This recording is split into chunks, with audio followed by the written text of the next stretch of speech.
जन्मदिनमिदम् I प्रियसखे जन्मदिनमिदम् I प्रियसखे शन्तनोतु ते सर्वदा मुदम् शन्तनोतु ते सर्वदा मुदम् प्रार्थयामहे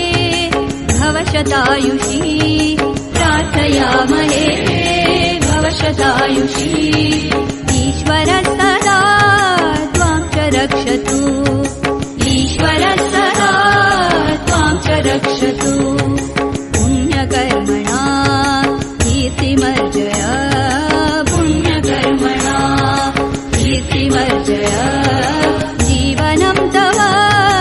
भवतु सार्थकम् जीवनं तव भवतु सार्थकम् जन्मदिनमिदम् ऐ प्रियसखे जन्मदिनमिदम् ऐ प्रियसखे